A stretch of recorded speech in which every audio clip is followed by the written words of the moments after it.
Hello, everyone. We're here with Esme Arias-Kim, who's going to be performing with the Culver City Symphony Orchestra. Very excited, fresh off her win in the last season with Parness competition.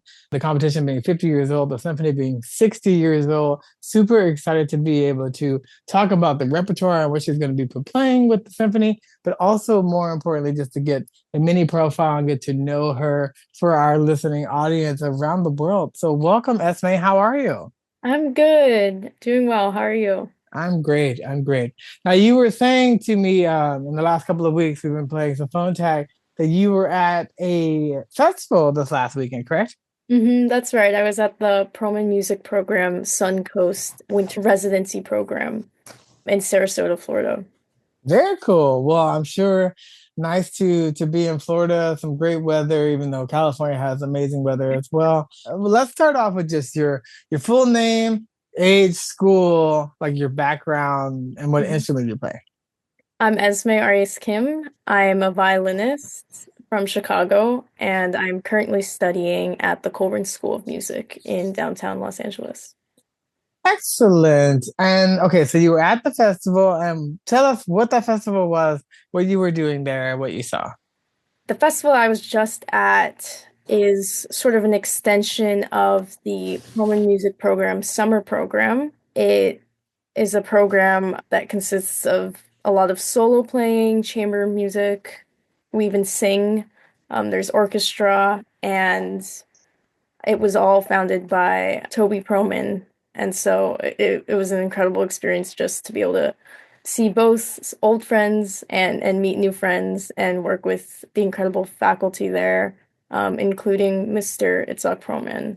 And I had a great time. That's amazing. I did, and he's getting up there in age now, right? Yeah, but still going strong. As most world-renowned violinists do. They continue practicing in their lifelong instrument their entire lives. So let's backtrack. When did you start playing violin, and how did you come to the violin? Was that your first instrument? Was it your choice, your parents' choice? How did it all come to be? I started playing the violin when I was 2. I don't think I had much say in it because of how young I started. Both my parents are professional violinists, and my older sister was also playing violin. So I think it was in the cards for me, and I'm very glad that it worked out. What is the piece that you're going to be performing? Because I know the performance with Culver Symphony is coming up very soon. What are you going to be performing with them, and why did you pick that piece? And tell us a little bit about the piece, the composer, and then the complexity, like I guess the scale of difficulty on 1 to 10.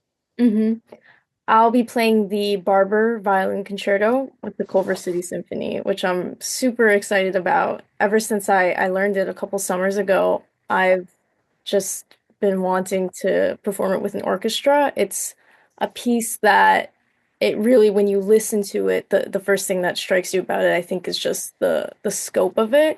It really is a piece that's meant to be played with an orchestra. It's so expansive, and to me it almost it feels like a person questioning existence and what it means to kind of exist in the world. It definitely gives that feeling of expansiveness.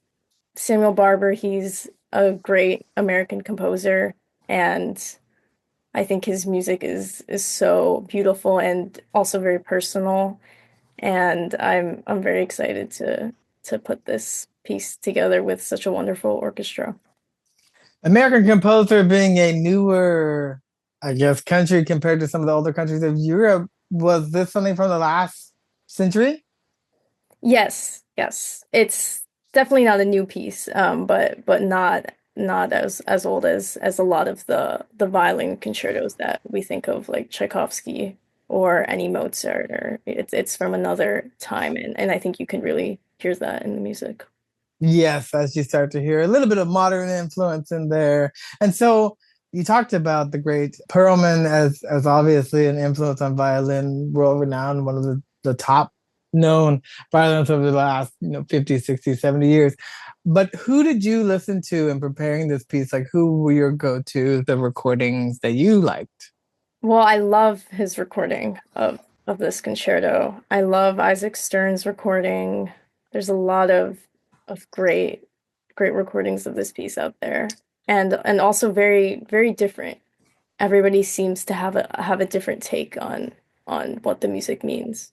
And how is that possible in classical music? I mean, it is a slightly more contemporary piece, but even with Mozart or Bach, there's some type of improvisation or nuance. So for people who are novices, they don't really know a lot about classical music. It maybe sounds repetitive or all the same to them. How do you pick up on some of those differences? Like how do you as the instrumentalist make choices of how you perform the music? That's a great question and something that I'm still kind of exploring. And I don't think I'll ever like find one answer to that. But I kind of like to think of it as like singers have an inherent kind of personal sound to their voice. And I think through many years of playing an instrument, you listen to a lot of different influences. You become influenced by different artists, and then there comes a point where you start to slowly find kind of what your sound is, almost like your own voice, just like a singer would. And then I think translating that in different pieces, different styles is really where it becomes a lot of fun. And I think it's a never-ending kind of exploration. But with this piece in particular, since I've heard it been played many times and many different ways, for me it was a real challenge to kind of find the way that I wanted to play it.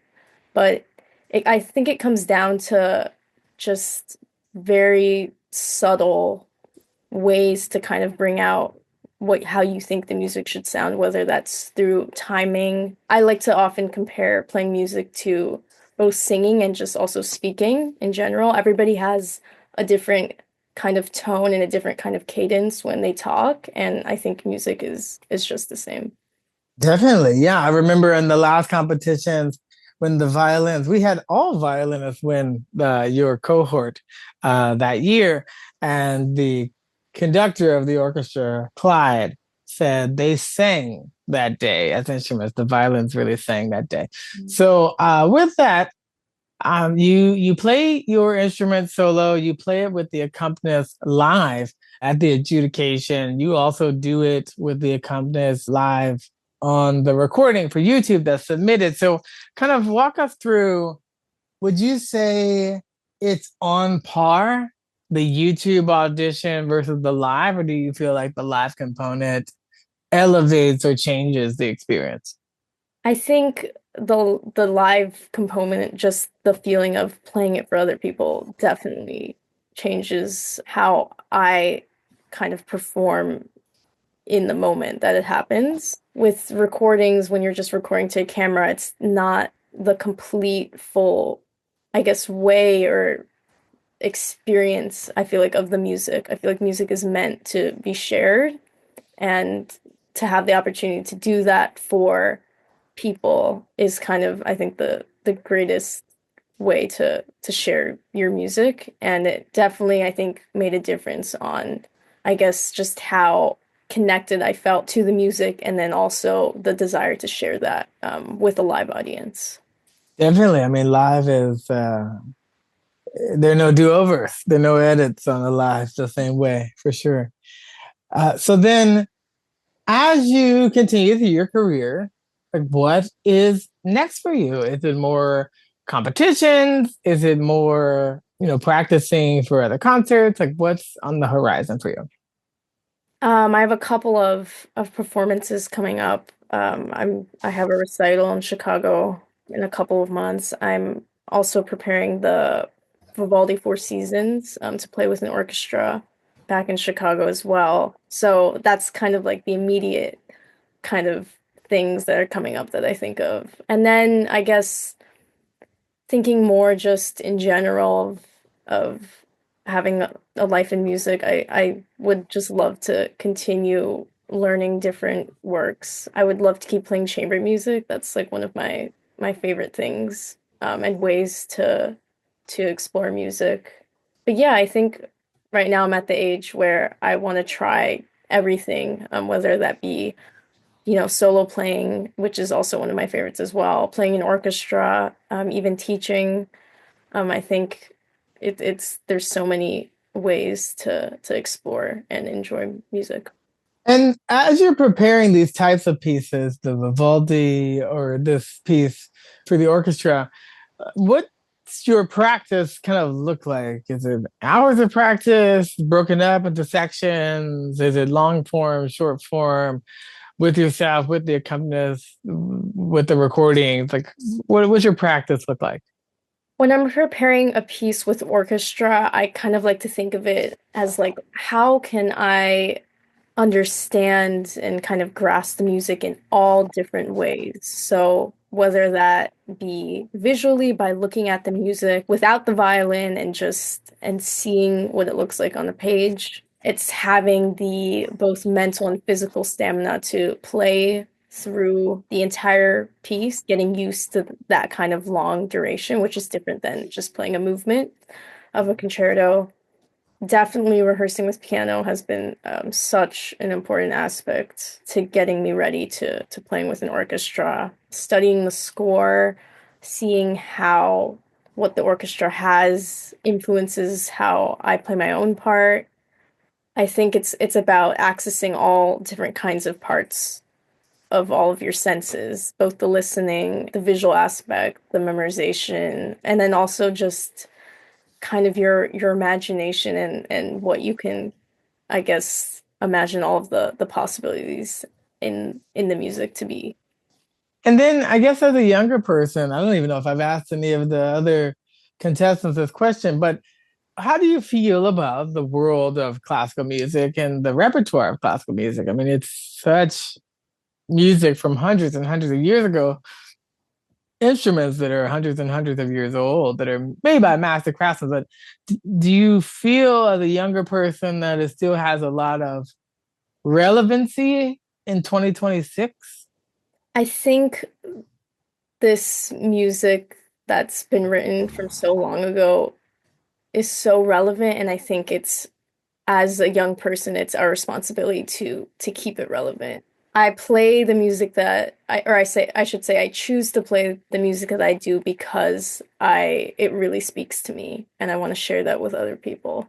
So I think in a way it's our responsibility and now the people of now are responsible for, I guess, sharing this art that's lived on for so long.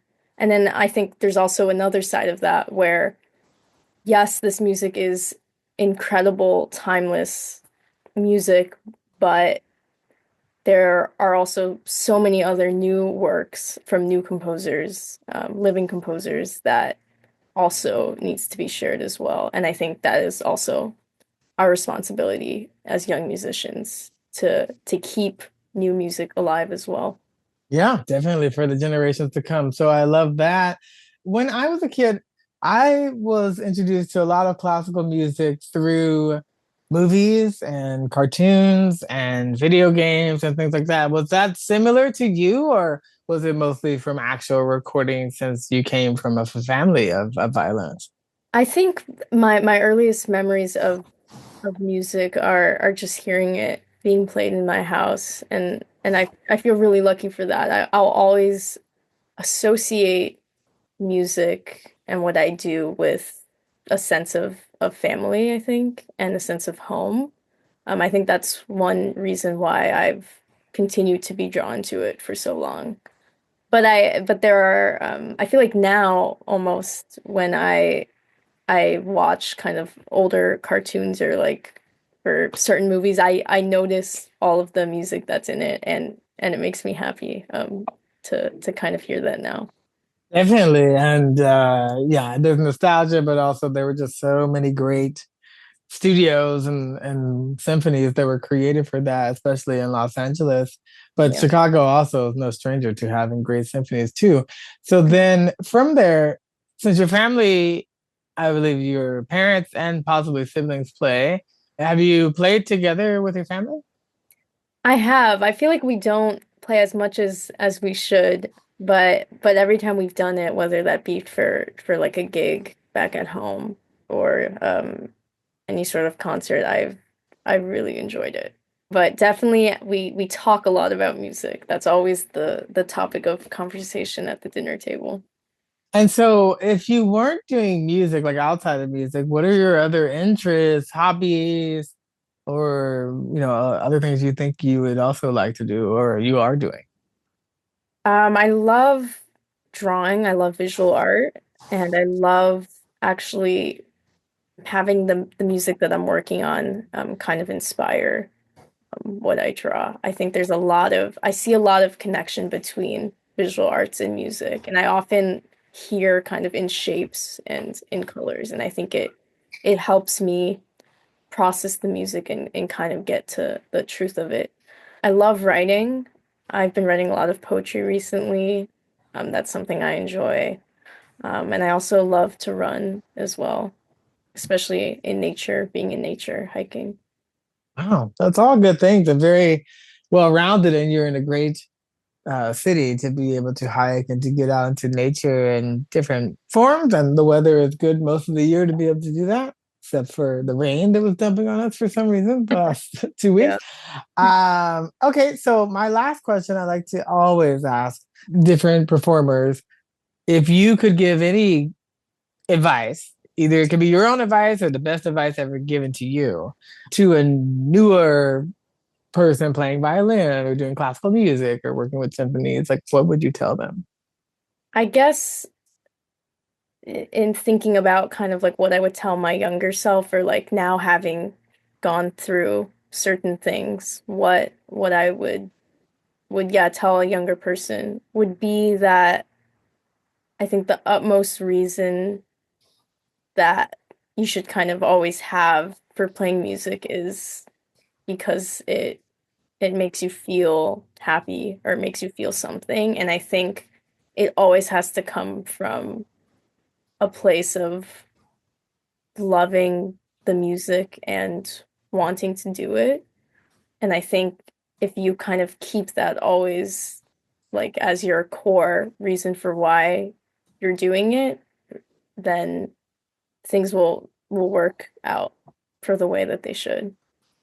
Yes, sounds very organic, to just let it work out the way it's going to work out. But it takes time, it takes discipline, it takes effort, Definitely. it takes iron sharpening iron, getting into the competitions, Hmm. playing with the ensembles, Hmm. and yeah, and seeing those greats that are still great, still doing it. That's inspiring to know that you really have a long career ahead of you. So we're very excited, Esma, to see you. I will definitely be there in the audience coming up. And so we're just excited to be able to see you with the orchestra and to continue the legacy of the orchestra, your career, and the Parness competition that's now full swing. So now annually doing it. It's great to see these new cohorts of people coming, and we're excited to be able to put this out there on YouTube for our audiences to be able to listen to it and get to know a little bit of the person behind the music. So congratulations again. We'll send you all the Thank you. links once it's out. But enjoy the rest of your night, and we will see you soon. Thank you. Nice meeting you. Nice meeting you. Take care. You too. Bye bye.